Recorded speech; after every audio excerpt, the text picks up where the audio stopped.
Allah tak bisa ditengok. La tudrikuhul absaru. La tudrikuhul absaru. Allah tak bisa ditengok dengan mata. Wa huwa yudrikul absara. Allah yang menengok kita. Adakah Nabi yang ingin menengok Allah? Ada. Siapa dia? Musa. Ya Allah, tunjukkanlah aku macam mana bentukmu. Kata Allah, kalau kau mau, unzur ilal jabal. Tengok ke bukit itu. Nabi Musa pun memandang ke bukit Tursina. Falamma tajalla rabbuhu lil jabal. Ketika Allah menunjukkan cahayanya di Jabal Bukit Tursina. Apa yang terjadi? Fakharra Musa sa'iqa. Begitu dia melihat bukit itu, langsung Nabi Musa pingsan, jatuh dan tumbang. Ketika sadar Nabi Musa dari pingsannya, apa kata Nabi Musa? Tubtu, taubat ya aku ya Allah. Taubat ambil ya Allah, indah akan ingin leh. Aku apa akan ingin kau? Insyaallah. Ini tidak ada Nabi ingin, dia bertanya saya. Lalu datanglah orang bertanya kepada Abdullah bin Abbas, ahli tafsir sahabat Nabi yang paling hebat. Abdullah bin Abbas, yo, apa nan dicaliak Nabi Musa di atas bukit Tursina itu? Bukan Allah yang nampak di atas bukit Tursina, baru cahaya keagungannya. Sebesar apa cahaya yang ditengok Nabi Musa? Abdullah bin Abbas tidak menjawab, ini hanya memberikan isyarat. Rupanya cahaya yang nampak Nabi Musa di atas bukit Tursina itu segadang ikut pingsannya. Padahal Nabi yang paling kuat adalah Nabi Musa. Dari mana Ustaz tahu Nabi Musa itu paling kuat? Nabi Musa ngantri sumur, tertutup batu bergelinding dari atas, tertutup pintu sumur. 30 orang menggeser batu, tidak bisa. Datang Nabi Musa hanya surang saya. Terbuka. 30 orang tenaga Nabi Musa mencari cahaya keagungan Allah segadang iko pingsannya. Kalau awak 3 kali mati. Jangan pernah berpikir ingin melihat Allah, tapi rasakanlah bahwa Allah melihat kita.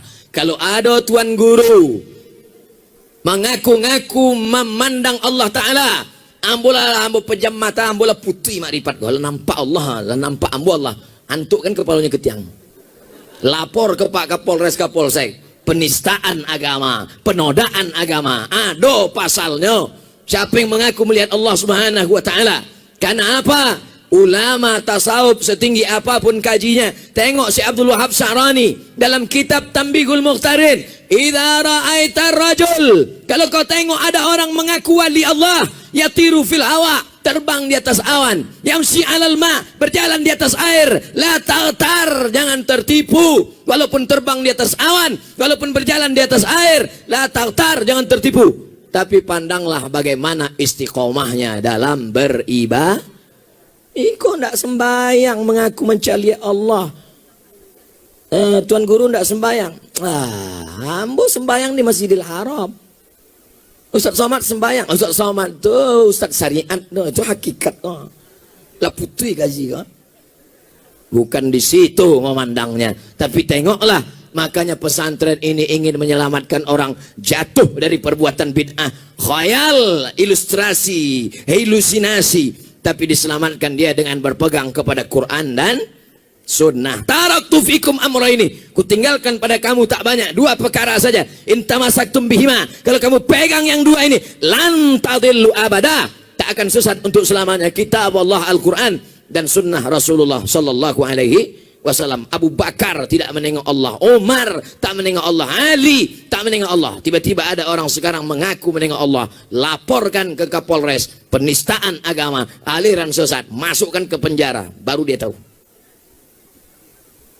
Bagaimana kalau laki-laki tidak mau sholat, malas? Ayo, kono sabui tadi, tidak maunya sholat. Kalau dia tidak sholat, tanya, mengapa kamu tak sholat? Jawabannya 2. Kalau dia mengatakan sholat itu mubazir, buang-buang masa saja, kafir. Orang yang mengingkari sholat maka hukumnya kafir.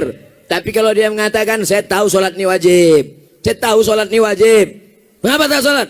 Kamu malih, fasik. Kalau orang menolak sholat, kafir. Kalau orang menerima sholat tapi tak mau sholat, malas, fasik. Orang yang kafir. La yahillu damu mri'in muslim illa bi ihda salas. Tak halal darah orang untuk dipancung kecuali melakukan 3. Yang pertama, an-nafsu bin nafsi. Pembunuh dalam Islam tidak dipenjara, tapi dihukum pancung. Yang kedua, as-sayyibu zani. Sudah menikah, berzina, ditanam sekerat setengah badan, lempar batu sampai mati. Yang ketiga, at-tariku lidinihi al-mufariqu lil jamaah. Orang yang murtad, mengingkari salat, mengingkari zakat, mengingkari ajaran Islam, mengingkari jilbab wajib, halal darahnya. Kenapa? Karena dia sudah dianggap murtad, kafir dengan ajaran Nabi Muhammad sallallahu alaihi. Orang Islam yang murtad, bukan non muslim, bedakan. Ini nanti dipotong ini. Wah, Ustadz radikal. Makanya tonton dari awal sampai habis. Susah kita kalau berlawan sama orang miskin, tak punya duit, tak punya paket 4 giga.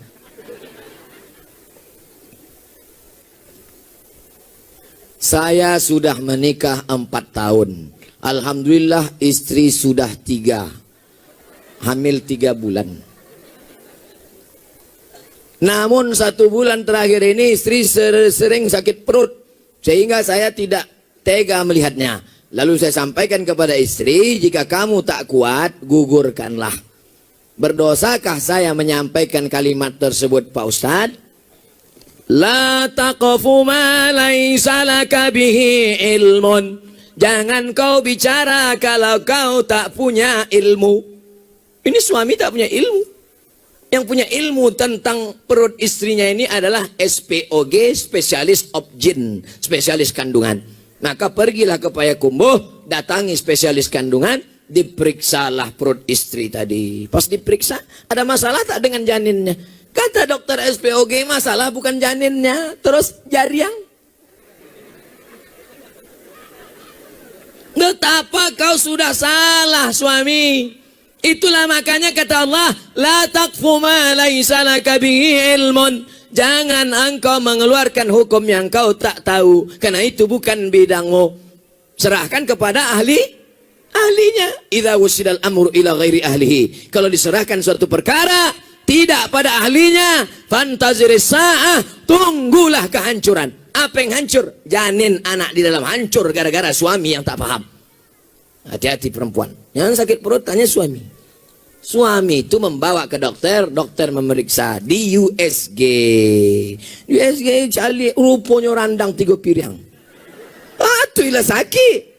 Tapi kalau ternyata memang janinnya pilihannya cuma 2, antara menggugurkan dengan mati.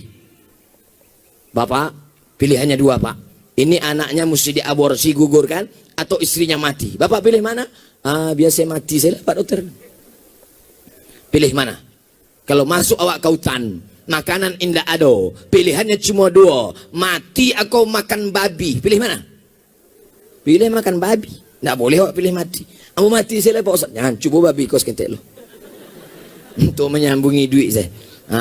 Goreng, ambil kecap sikit. Lama aja bu, anda boleh.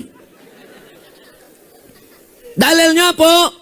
La tulqu bi aidikum ila tahlukah. Jangan kau jerumuskan dirimu ke dalam kematian dengan tanganmu sendiri. Maka awak mesti memilih antara 2. Kalau dokternya amanah, dokternya memang dipakai Majelis Ulama Indonesia untuk menetapkan hukum halal haram dalam makanan. Begitu juga dalam masalah kandungan. Dokter mengatakan ini pilihannya cuma 2, Pak Ustadz. Kalau dilanjutkan janinnya ini nanti akan mati, akan ibunya mudarat. Tapi kalau mau diaborsi masih mungkin. Maka saat itu akhaffud dararain, memilih mudarat teringan di antara yang berat, maka boleh aborsi dengan 2 syarat. Saran dari dokter amanah dan dari Ustadz. Bertanya kepada Ustadz Gus Rizal Gazahar, Ketua Majelis Ulama Indonesia Sumatera Jale. Jangan asal periksa. Beko bini sakit paru nyodang apa gitu. Lah cukup syarat. Allahu Akbar, Allahu Akbar. Allahu Akbar, Allahu Akbar. Asyhadu an la ilaha illallah. Asyhadu an la ilaha illallah.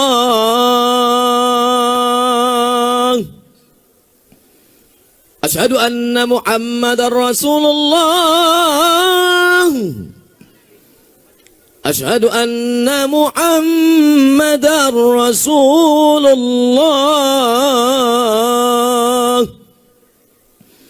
Hayya 'alas salah.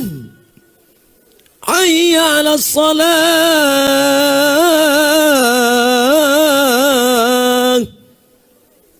Hayya 'alal falah.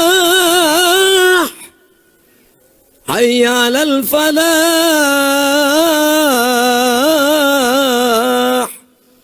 Allahu akbar, Allahu akbar. La ilaha illallah. Allahumma rabb hadhihi ad-da'wati at-tammati was-salati al-qa'imah ati sayyidina Muhammadan al-wasilata wal-fadilah wasyarafa wad-darajata al-'aliyata ar-rafi'ah wa ba'ath Allahumma maqaman mahmudan alladhi wa'adtah innaka la tukhliful mi'ad ya arhamar rahimin. Terima kasih atas segala perhatian. Mohon maaf atas segala kesilapan dan kekhilafan. Mudah-mudahan disampaikan Allah segala niat baik kita. Kalaupun seacara, tak tahu saya acara sudah selesai atau belum, tapi yang jelas sebelum pulang ambil botol-botol sampah-sampah, tisu-tisu, jaga kebersihan, buang pada tempatnya, karena kita sedang berada di pesantren Eko yang mementingkan lingkungan. Takbir, takbir, takbir. Assalamualaikum warahmatullahi wabarakatuh.